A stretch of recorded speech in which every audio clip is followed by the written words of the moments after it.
ஏண்டி கரெக்ட் சிறுக்கி என்னடி அடிச்ச? உன்னை நான் கட்டாயம் பழி வாங்க வேண்டி. உன் குடும்பத்தை நான் நடு தெருவுக்கு கொண்டு வந்து விடல. என் பேரு காளியம்மா கிடையாதுடி. மாமியாலும் மருமகளும் என்னைய ஊரை விட்டு ஓட ஓட துரத்த போறீங்களா? யாரு ஊரை விட்டு ஓடுறான்னு இன்னும் எண்ணி ஒரே வாரத்துல பாப்பீங்க. ஐயோ, அசிங்கப்படுத்திட்டாள்வளே. 2 பேரும் சேர்ந்து என்னை அசிங்கப்படுத்திட்டாள்வளே. என்ன பண்றது? எங்க எத்து என்ன? நான் எப்படிப்பட்ட ஆளு? என்னைய போய் அசிங்கப்படுத்திட்டாள்வளே. அந்த வீட்டுல உள்ள ஒவ்வொருத்தரா பழி வாங்கல. பழி வாங்குறேன். அந்த ராசகுட்டி இருக்கான்ல, அவன் தங்கச்சி நிச்சயதார்த்தம் நின்னுடுச்சு தெரியுமாடா உனக்கு? தெரியும். அவ என்ன பண்ணாலும் இந்த பொம்பளை பிள்ளையோட ஊரோட வச்சுக்காம டவுனுக்குள்ள அனுப்பி படிக்க வச்சா இப்படித்தான் வந்து நிக்கும். படிக்க வைக்கிறானாமே படிக்க. காலத்துல கல்யாணத்தை கட்டி கொடுத்திருந்தா இந்த நிலைமைக்கெல்லாம் ஆளாவான. சரி பேசாத, அவன் தான் வரான். ஏ ராச, உடஞ்சி போயிட்டியா ஐயா? அதெல்லாம் ஒண்ணும் இல்ல மாமா, நல்லா தான் இருக்கிறேன். இந்தா உன் ஆத்தா உன்னைய பெத்ததுல இருந்து உன்னைய நாங்க எடுத்து வளர்க்குறோம் பாக்குறோம். நீ எப்படி இருக்கன்னு எங்களுக்கு தெரியாதே. இதுக்குத்தான் அப்பமே சொன்னேன், பொம்பளை பிள்ளைய வெளியே எங்கேயும் அனுப்பாத. இந்த வயசுக்கு வந்துவிட்டா காலத்துல கல்யாணத்தை கட்டி வையின்னு. பாத்தியா, ஊரு சிரிச்சு போய் நிக்கித. இந்த மாதிரி நம்ம ஊருக்குள்ள எங்கேயும் நடந்தது உண்டா? என்ன நடந்து போயிடுச்சு? மாப்பிள்ளைக்கு என்னவோ வேலை இருக்குன்னு சொல்லி வரல, அவ்வளவுதான். இந்த ஐயர்காரனும் அடுத்த முகூர்த்தம் இருக்குன்னு ஓடி போயிட்டான். மத்தபடி வேற ஒன்னும் பிரச்சனை கிடையாது. ஊருக்குள்ள அரசல் பரசலா பேசுறாவ. உன் தங்கச்சி என்னவோ. மாமா, சும்மா தேவையில்லாத பேசிக்கிட்டு இருக்காதியே. எப்படின்னு உங்களுக்கு தெரியும், என் வளர்ப்பு எப்படின்னு உங்களுக்கு தெரியும். அதெல்லாம் தெரிஞ்சுக்கிட்டே பேசுறீல. என்னதான் மாட்டுக்கு தவிடு புண்ணாக்கு வேலைக்கு வேலை தண்ணின்னு வச்சாலும் திமிர் எடுக்கிற நேரத்துல தான் கட்டுத்தரையில இருந்து மூக்காங்கவத்தை அவுத்துக்கிட்டு ஓடுறது இல்லையா? அந்த மாதிரிதான் பொம்பளை பிள்ளைகளோ ராசு. ஏமாமா, நீங்களும் 2 பொண்ணை பெற்றவங்க தானே? இந்த பொம்பளைங்களை தெய்வமா மதிக்கணும். ஏதோ ஒரு விஷயம் நடந்துருச்சுன்றதுக்காக இப்படியா பேசுவீங்க? சும்மா இருக்க மாமா, என் குடும்பத்தை பார்த்துக்க எனக்கு தெரியும். நல்லது சொல்றேன்ற பேர்ல சும்மா சங்கடப்படுத்திக்கிட்டு நிக்காதீங்க. பாத்தியா என்ன தெனாவட்டா பேசுறான்னு? உன் பேச்சுக்கே மறுவாதி கிடையாது. வீடு இப்படி தெனாவட்டா திரியறதாலதான் அசிங்கப்பட்டு நிக்கிறான். இன்னும் கொஞ்ச நாளையில எப்படியும் அந்த குட்டி ஓடி போயிடும். அப்ப மகர கட்டையை எங்க ஒண்டி வச்சுக்கோன்னு பாக்கலாமே. ஐயா கடவுளே, ஆண்டவரே, உனக்கு ஒரு கண்டு இல்லையா? என் குடும்பத்துக்கா இப்படி ஒரு நிலைமை வரணும்? நாங்க உனக்கு எந்த கனவு வச்சா? ஐயோ, போச்சே என் குடும்பத்து மான மரியாதை எல்லாம் போச்சே. இனி நாங்க எப்படி வெளியே தலை காட்டுவோம்? என் மாணவ 2 பேரும் இனி என்ன நிலைமைக்கு ஆவானுவேன்? தூங்கி எழுந்து விட்டிய கிளம்புற 3 மணிக்கு ஆரம்பிச்சு ஒப்பேரி என்ன நிப்பட்டின பாடு கிடையாது. ஏதோ நடந்து போயிடுச்சு. இனிமேலும் ஒப்பேரி வச்சு என்ன பண்ண போறீங்க? ஏண்டி, என் மன கவலைய நான் எப்படி ஆத்திக்கிறது? நான் 10 மாசம் சமந்த பொண்ணு இப்போ இதை வச்சு நிக்கிறாளே, நான் என்னடி செய்வேன்? என் பெத்த பிள்ளை வாழ்க்கை இப்படி பாழா போயிடுச்சே. என்னாச்சு? இப்ப என்ன பாழா போயிடுச்சே? சும்மா தேவையில்லாத கத்திட்டு கிடக்காதீங்க. ஐயோ, இந்த வீட்டுல நிம்மதியா அழக கூட எனக்கு முடியலையே. இந்த வீட்டுல என்னால நிம்மதியா மனசை விட்டு அழவ கூட என்னால முடியலையே.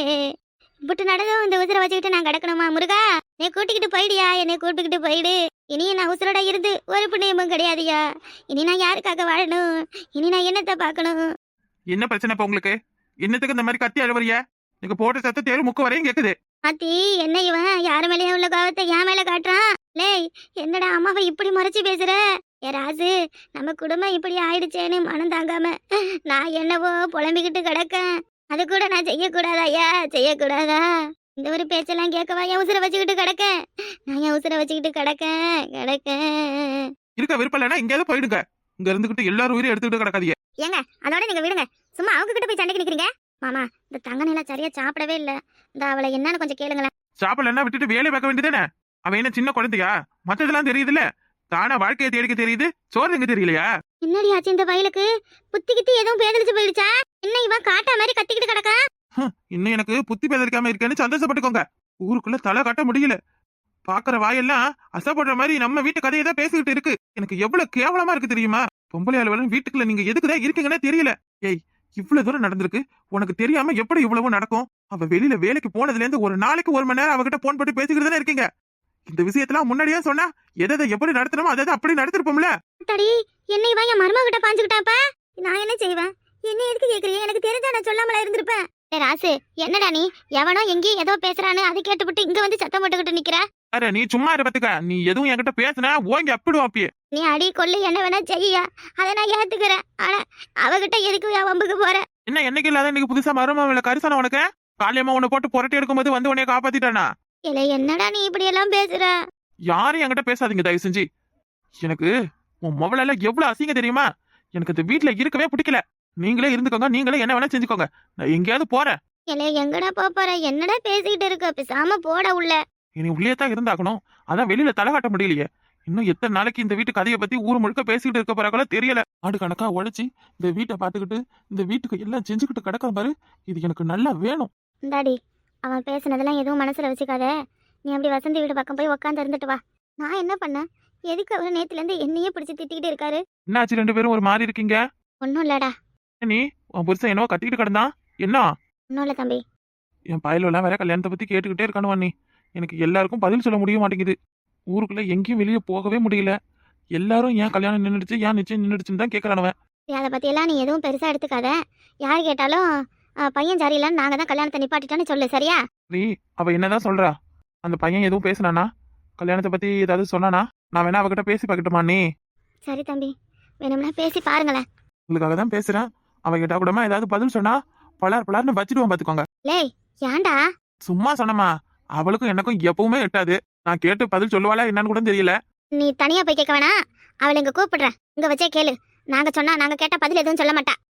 அதுவும் சரிதான். நான் இதுவும் கேட்டு அப்புறம் கோவத்துல கையில கிடக்கிறதெல்லாம் எடுத்து போட்டு அடிச்சு ஏற்கனவே நான் அனுபவிச்சதெல்லாம் போதும் சாமி. பழசெல்லாம் இன்னும் மறக்கல போல இருக்கு. வாங்கினது எப்படி மறக்க முடியும்? அவளை கூப்பிடுங்க மைனி. சின்னவளே, ஏய் தங்கனிலா. நீ அப்படியெல்லாம் கூப்பிட்டா அவளுக்கு காது கேட்காது. நூடுல்ஸ் மட்டன் கூப்பிடுங்க, அப்பதான் வருவா. நீ சொல்லுங்க. நீ அண்ணி எல்லாம் ஒன்னும் உன்னே கூப்பிடல, நான் தான் கூப்பிட்டேன். என்னடா, என்ன வேணும் உனக்கு? 5 லட்சம் ரூபாய் பணம் வேணும். இருந்தா கொடுக்குறியா? என்ன கலாய்க்கிறியா? என்ன நீ? தம்பி, ஏன் தம்பி நீங்க வேற? ஏய், என்ன நினைச்சுக்கிட்டு பண்ற? யாரையோ லவ் பண்றேன்னு சொல்லியிருக்க. அவங்க வீட்டுல போய் இந்தா கல்யாணம் பண்ணி வைங்கன்னு சொல்லியிருக்க. எல்லாம் செஞ்சும் கடைசி நேரத்துல அவன் கழுத்த இருக்கிற மாதிரி நிச்சயத்துக்கே வரலையே. என்னடி, என்ன ஆச்சு? சும்மா வாடி பொடின்னு பேசுறவளெல்லாம் வசிக்காது சொல்லிட்டேன். மரியாதையே பேசு. ஐயோ, மரியாதை ஒண்ணுதான் உனக்கு கேடு. செக் வாய்முடு. ஊருக்குள்ள உன்னை பத்தி எவ்வளவு கேவலமா பேசுறாங்க தெரியுமா? ஏலே, உன்னை என்ன கேட்க சொன்னா நீ என்னடா பண்ற? பி, யார் என்ன பேசினாலும் அதை பத்தி உனக்கு என்ன கவலை? உனக்கும் எனக்கும் எந்த சம்பந்தமே கிடையாது. நீ யாருன்னு எனக்கு தெரியாது. அப்புறம் நீ எதுக்கு அதெல்லாம் காதுல வாங்குற?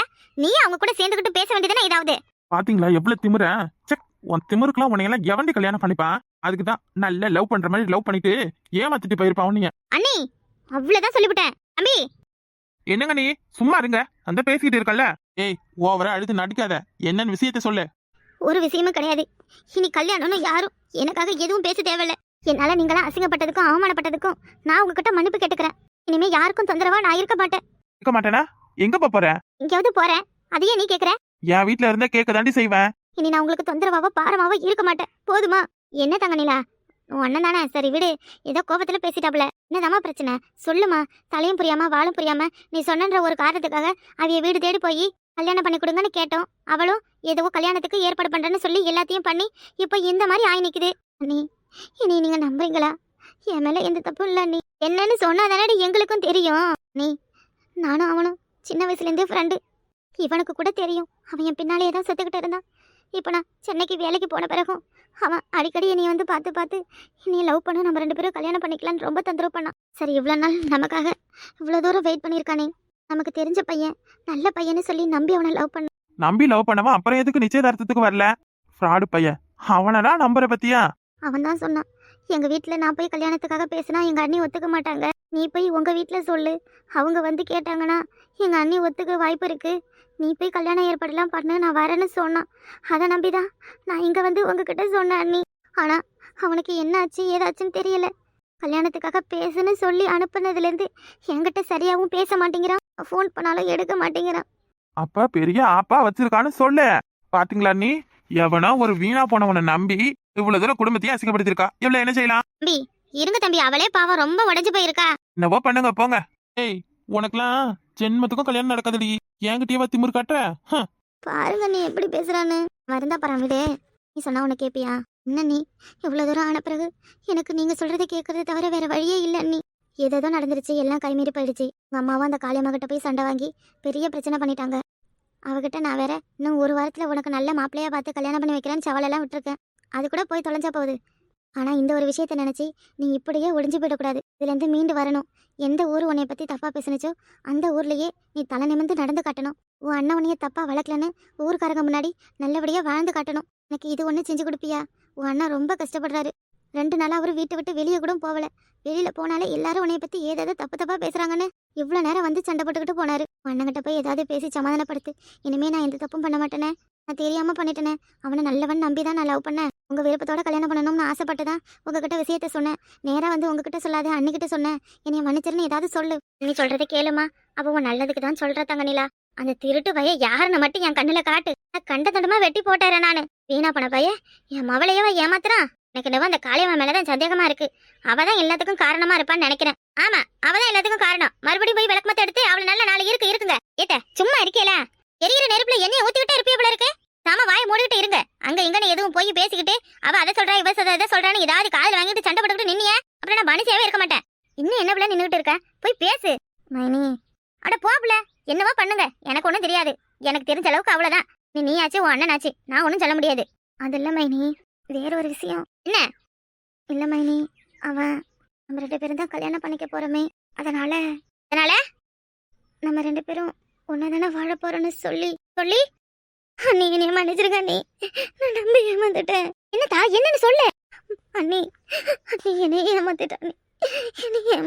ஏமாத்திட்டானா? என் வாழ்க்கையை வீணாக்கிட்டான். இனி என்னால வாழவே முடியாத அளவுக்கு பண்ணிட்டான். என்ன பிள்ளை சொல்ற?